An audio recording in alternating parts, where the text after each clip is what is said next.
Today we're going to make one of my favorite things, classic lasagna. This is the Italian-American version that you're probably most familiar with. It's the one that I love. It's the one that I grew up with. Okay, so let's go over the ingredients. This is a simple recipe, but there's like a couple major steps to it. So one of the first major steps is the sauce. So the sauce, we have 1 pound of ground pork, 1 pound of ground chuck. I have it says one medium onion, but this is like a large onion diced. It's going to be fine, especially for the amount of tomatoes we're using.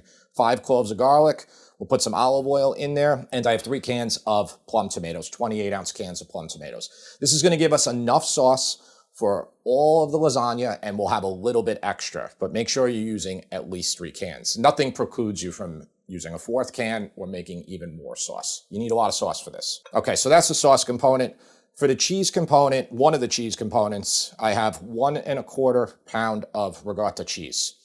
I drained it in a strainer just to take some of the water out. It's not too critical though, because you do need a lot of water in here from the sauce and everything to finish cooking your lasagna noodles. Into that, I have a 1/4 cup of parsley and a 1/4 cup of basil. They're just wrapped right now, so they don't turn, but it doesn't matter. That's going to be mixed into this ricotta mixture. We're going to season it up with salt and pepper to get it really flavorful. And then once we like it, we will put in 1 egg.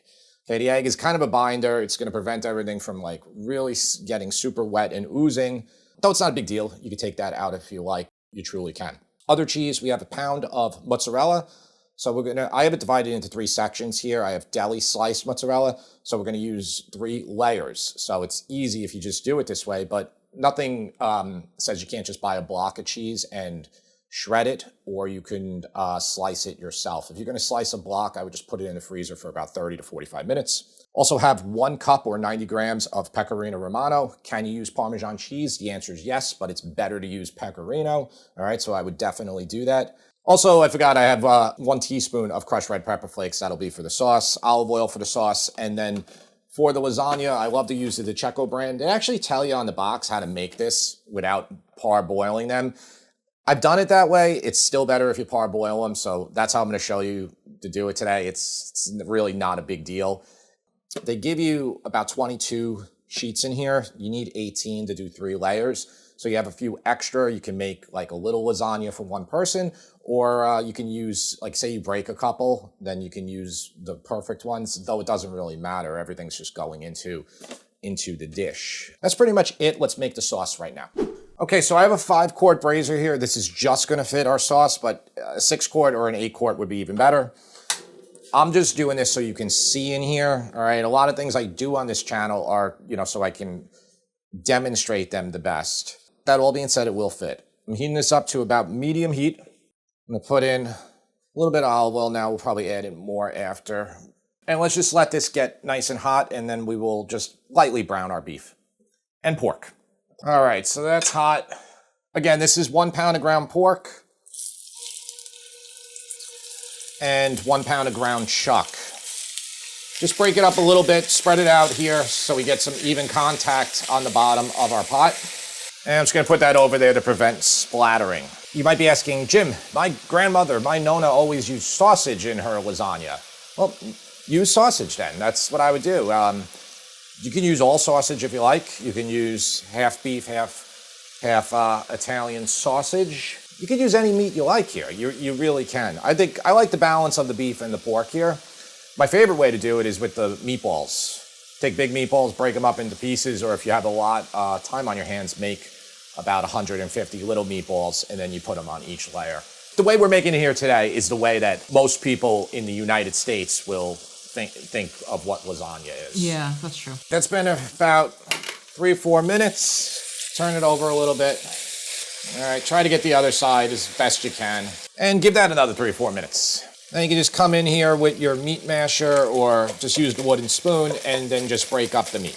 All right, well, you can season initially with a little bit of salt right now on the meat. Just doing about a teaspoon of kosher salt, a little bit of black pepper. Okay, I'm gonna turn off the heat for a second, and I'm just gonna scoop the meat out of here with a kind of slotted spoon. Put that off to the side, and then just put in all that onion. All right, turn the heat back on, and keep it below medium heat, about a 4 out of 10. If there's not enough fat in your pot, which there isn't here, put in more olive oil. Sprinkle of salt. And let's just cook these until they get nice and soft. About 5-7 minutes. If your pot was burnt down here, if like you had your heat very high for the meat, you could just deglaze with a little bit of water or wine, and that'll evaporate very quickly, and then you'll be able to clean your pot and saute your onions, but we're fine right now. All right, so while our onions are softening, if you have whole plum tomatoes, you can hand crush them if you like, or you can blend or pulse them. Okay, make sure you have clean hands, and then just come in like that. So you basically have a shield hand, and then the other hand is breaking them up. You could also just use your meat masher that we just used for the meat to do it.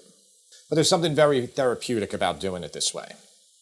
All right, we're gonna let that keep going. These tomatoes, just put off to the side. I'm gonna use them in a couple seconds. And then the cans, the interior here, we're gonna put a little bit of water in there just to clean them out. Meaning and we'll put it in here, not clean them out to clean them, just to get the remaining tomato residue. And then I just have 1 can of sclafani crushed. All right, these onions are maybe another 2 minutes on the onion. Okay, when they're nice and soft and translucent without having any color on them, then you can add all that garlic in here. Now I'm mixing garlic and onion together. Normally, like a lot of recipes, like Italian recipes, you won't do this, which is an odd thing. Like I was discussing this the other day, because I love to cook everything. And you look at Indian recipes and a lot of other recipes from other cultures, and they'll just, use both all the time. So, but, I get the idea how you don't want the flavors to compete. I find that, the meat and the onion kinds to drown out the garlic. Even when I put garlic in here, it doesn't do much. But we're going to add it today. All right, just going to let this keep going. Maybe turn up my heat just a touch. Okay, so everything is nice and mingled together. That garlic's really fragrant. I let it go over about 3 or 4 minutes without burning it. You can see how that looks. It's beautiful. Okay, this is hot red pepper flakes, about a teaspoon. Not hot, really, not too spicy. But if you're opposed to that, just remove it, just take it out. It's gonna be fine without it too. Okay, let that bloom in there for about 20 seconds. And then let's put all the meat back in. All the meat, all the fat. Okay, just mix that together. Now, if you're gonna use wine for this, which you totally can, I would put it in now, and then you could just really clean the bottom of your pot. If you use red wine, you're going to have more of a deeper taste to your lasagna. If you use white wine, you're going to have more of a bite. They're both great. All right, so here are tomatoes. That's 2 of those cans. Hopefully we can fit the other can in. I know we can, because I just made this the other day. Okay, and then that's the cleaning of all 3 cans.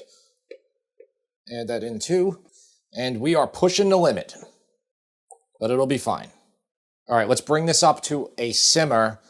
And then once it simmers, we're going to just keep it on very low while we attend to the other parts of the recipe. Okay, so that's starting to come up. Just trying to get it nice and hot. Evaporate a little bit of the liquid, but you don't have to evaporate much. We need a lot of liquidy sauce for our lasagna. Okay, so what I'm going to do now is I'm just going to simmer this on low heat with the lid cracked off to the side. So basically like in that position. Okay, like an inch cracked. The amount of time that it takes for us to do the other 2 components will be perfect. Our sauce will be ready to go. Okay, what you can do right now is just taste it for salt and pepper. That's good already, but I'm going to put some salt in. And I'm going to add a little bit more hot red pepper. This is for my liking, and I hope my family's, but always cook to how you think your family and your taste testers are going to want to enjoy it. All right, I'm just going to pop this on the burner off on the side.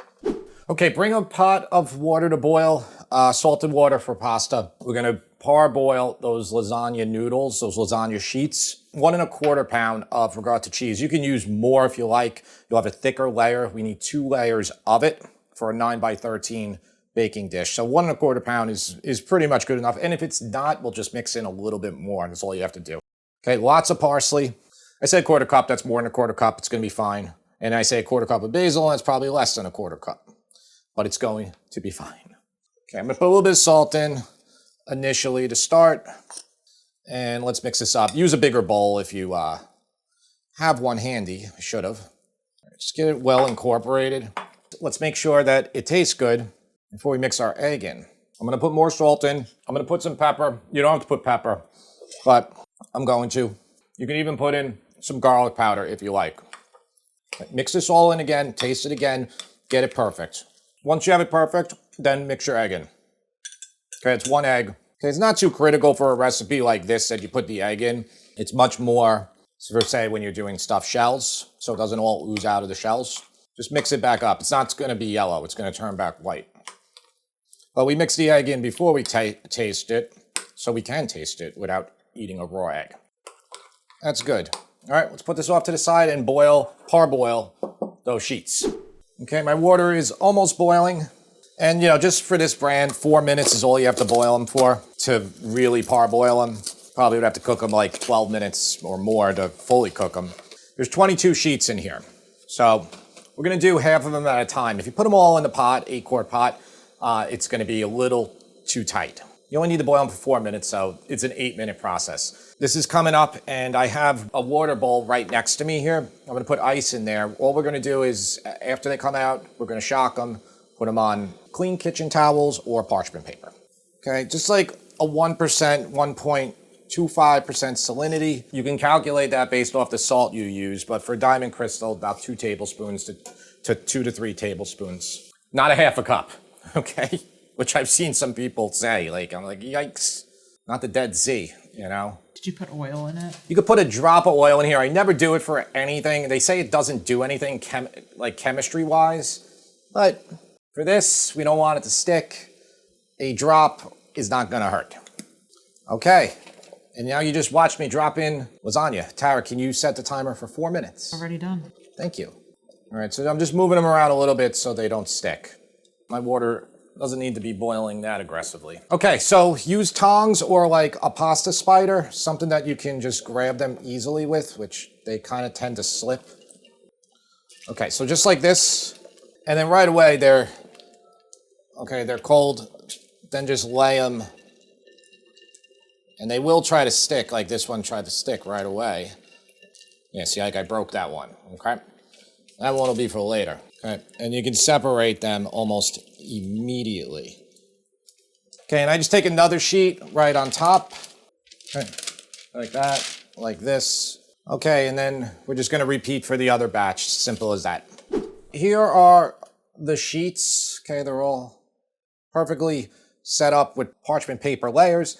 Again, if you don't want to use parchment paper, though, I recommend it's like a really good kitchen tool to always have, and I just buy it in packs of like 50 or 100. But if you don't have it, use clean kitchen towels, just a bunch of them, put them on there. And sometimes they have a tendency to stick, that's the only thing. Parchment paper won't stick at all. Okay, here is our sauce. It's been simmering for over 30 minutes. Want to taste it one more time, really get this right, so our lasagna is perfect. And you can let this sauce simmer for a couple hours if you want. Perfect. You gotta remember, it's gonna cook for another hour in the oven. Speaking of the oven, 375 degrees Fahrenheit. Okay, middle rack. At the end, we'll broil it for a second if we have to, but it's not critical. All right, so remember, we have in the back, I just can't fit everything on top here. I have the mozzarella, I have the ricotta mixture, and I have a cup or 90 grams of pecorino. This is a 9x13 baking dish, which is the perfect size for these lasagna sheets. And you'll see in a second. Now, the other brands, most of them are very similar size. If they're larger, it's not a big deal either. Okay, I'm just putting a drop of oil down here. Okay, I'm gonna wipe the sides. The print recipe I have, it says 5 cups of the sauce, but you might need more or less. You're probably going to need more. This is why we make a ton of sauce. Okay, so the first thing we're going to do is put a really thick layer of that sauce on the bottom here. Okay. Now these are going to overlap a little bit, which is what you want. And I just kind of push them up the sides. And then that last one, again, kind of up the side. That's our prepared ricotta mixture. Use half of it now, and then we're going to use the half on the second layer. It's easier to drop this with like an ice cream scooper into different spots, because then you can just come back and get it, like, spread easier. But it's all going to melt anyway in here. It's all going to find level as it bakes. All right, here's the mozzarella. A lot of people ask about whether or not the lasagna is in the cookbook. The lasagna is not in the cookbook. I am sorry. I think the main reason why we didn't do it is we didn't really like the pictures, and the video was really old. I did a video for this like 6 years ago now. There's plenty of baked pasta. There's plenty of baked pastas, and they're all very similar. Cookbook is right there. You could buy it right here. You could buy it right here with a QR code in the description. It's pinned. By the time you see this video, it's going to be out in 1 week. 1 week, the cookbook is coming out. We're filming this roughly 3 weeks before the release of November 25th. We're on actually the 3rd printing already, so it has done tremendously in pre-sales, and I am sure many of you have already purchased it. If you're one of those who hasn't and you've been thinking about it, I'd recommend you do it because that 3rd printing order won't be here till after the November 25th date. I think it's going to help you a lot. A lot of these recipes, a lot of the favorites that you've been enjoying over the years are in that book. And depending on, how many print runs we go on, we're probably going to do a second one. And it will probably have lasagna in it, I would assume. I think for that one, we'll do lasagna carnivore, which is the one with the tiny meatballs. Unless we do a deli cookbook. Deli cookbook, yeah. Yeah, leave the comment below which one you want for the second book. We're really going to survey. We're going to survey the email list too. That will help as well. If you're not subscribed to the email list, subscribe to that as well. There's 130,000 people that we bombard with emails every week. If you like getting a lot of emails in your inbox, definitely subscribe. Next layer here, after the mozzarella, is more sauce. Doesn't matter if I do it in reverse, no, but it's just the way I'm doing it. Okay, and then 1/3 of that pecorino. Okay, so we're just gonna grab from our perfectly placed lasagna sheets, and we're gonna do the next layer here. Okay, again, just kind of up the sides. You could save one of your parchment paper pieces, we're gonna need it. I've tried making it the no-boiled method. It always comes out better this way. If you wanna do the no-boil method, you can. I'm not really sure. I think you got to put even more sauce than I'm doing here, but or you might have to just cook it longer than we're going to cook it for. Let's try to distribute this a little better this time. Yeah, maybe you could go at 1.5 pounds of the ricotta cheese. I'll tell you what, you make this, you tell me what you think. If you think it needed more, you let us know. Oh, did I forget the mozzarella? Look, I forgot the mozzarella. Tara, we got to start the video over. All right, cut. No, we don't. I'm putting it right on top. I'm not trying to remove that sauce, though. All right, well, we got sauce over there. So.